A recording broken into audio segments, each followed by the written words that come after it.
If you've ever wondered where your most wasted spend, concerned spend, and safest spend are, as well as what your incrementality is and how to measure incrementality, then you'll want to stay tuned for this as I walk you through a tool that we've built to quickly surface these insights for you by just plugging in your sponsored brands and sponsored products search term reports. Here's what the report looks like.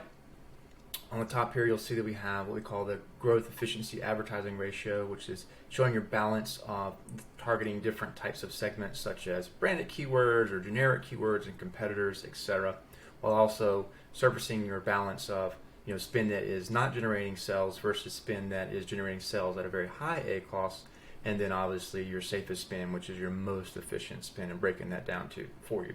Then here we go into the sales and spend by your search segments, again via branded, competitor, and generic across sponsored products and sponsored brands. You can see here quickly on this particular report that the most spend and sales comes from generic, which means they're not from their branded terms and not from competitor terms, and their next largest is sponsored brands generic. And you'll see way over here, a lot smaller when you look at the competitors and their own branded, which is, there's some pros and cons to that, and we'll dig into that as we go through the report. And then down here, it's a similar report, just kind of showing in a bar chart as well.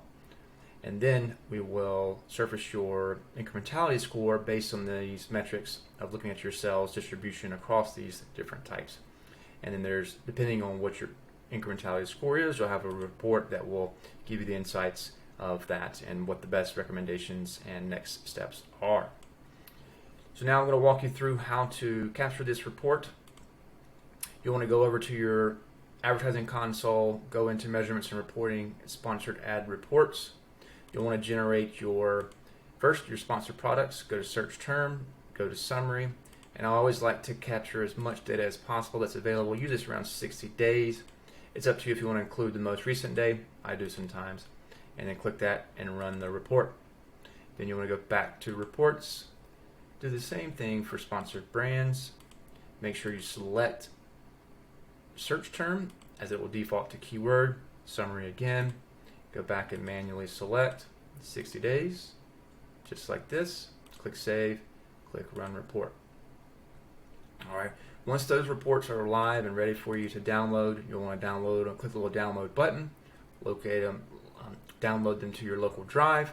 Then you want to open them up and save them in a Google Sheet, just like I have here on the screen. So basically you can go in File, click import if this was a new file, and then select the CSV that you downloaded from Amazon and import it into a new sheet and save it. And then up here you'll have a URL. You want to copy that URL from your sponsored brands, and you want to do the same thing for sponsored products. And you go over here to the instructions, and it'll walk you through how to do that. And basically you have to paste the URL for your sponsored brands here, and then you paste your sponsored products report here, and then you'll want to click generate my gear report, and it will do that for you. And some additional steps here will be to load in your branded ASINs. The recommendation here is to go to any type of report you have and just paste in your branded ASINs. It doesn't have to be in any particular format, but it does have to be in the B0 format. You cannot use your SKUs because that does not work with the sponsored products and sponsored brand search term reports.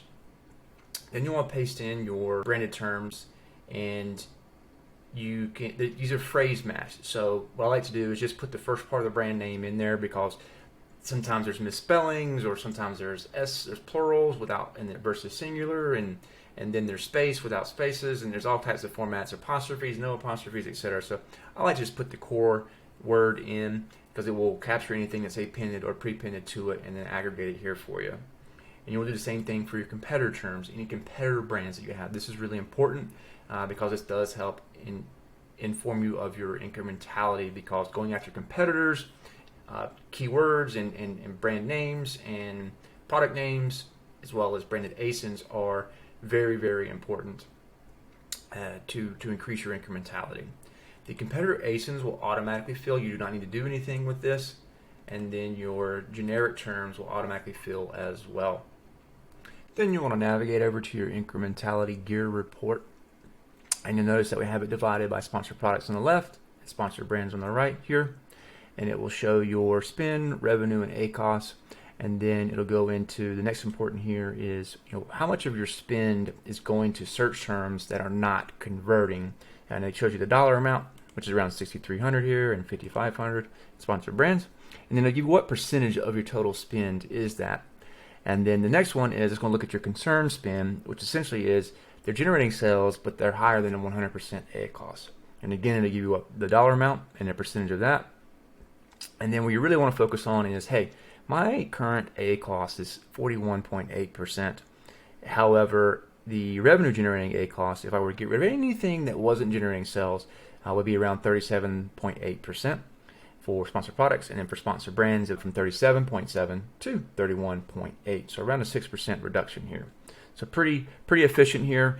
And to that point, when you look at this gear here, you really want to be in this middle zone, which is more of a balanced approach, where you're testing new terms and going after things and being kind of ambitious and trying to find things that haven't been proven converting in the past. You want to have a nice balance of that. Right now, since they're under around 10% of spend, they're going to be slightly restrained.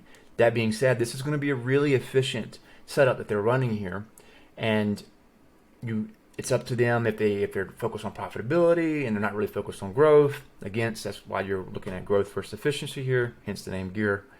And then you want to push more, etc. We do have brands where we'll come in and they're up to 3, 4, 5, and they're just really aggressive. A lot of empty spend, which is not what you want. Then as you scroll down, we'll just put it in a column chart form for you here, so you can kind of get an idea. Hey, your removable spend and your concern spend are pretty close, but your safe spend is looking really good compared to the rest on both of these. So again, a very conservative account. And then we'll look at search incrementality by their segment. So branded, competitor, generic, etc. across sponsored products and sponsored brands. And we break it down into keywords versus ASINs as well, because there is a different level of incrementality based on where it is the ads are shown, whether it's on a product page or a search, whether the user isn't typing in the actual branded name versus just landing on another branded or competitor listings.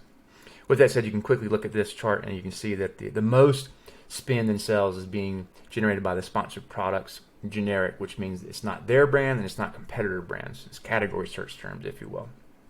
And the next one is going to be similarly for sponsored brands, really targeting here. And you'll see everything else is way over here on the left. So you got a little bit of competitor ASIN, you have some branded, etc. You don't even have any competitor keywords in the sponsored brands campaigns. So another form here, just showing you bar chart across left to right, depending on how you like to look at it. And just by looking at that initial data up there, we can definitely see they're really kind of on a foundational level. You're going after some generic terms and some brand protection and just a little bit of competitor keywords. So the recommendation would be to, if you're trying to grow, you want to steal market shares, to start going after more of the competitor ASINs and competitor keywords and branded keywords of other competitors as well, and that will increase your incrementality.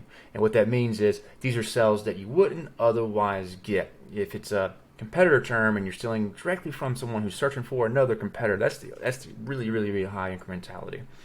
If you're going in and you're targeting just your branded keywords, you're going to have a really low incrementality because those shoppers are already looking for your products by typing in your branded name. So the chances of you getting that sell without advertising is much higher. If you like this video, thumbs up. If you'd like to see more tools and have access to different insights like this, hit the subscribe button where we release new tools and features every week. See you next time.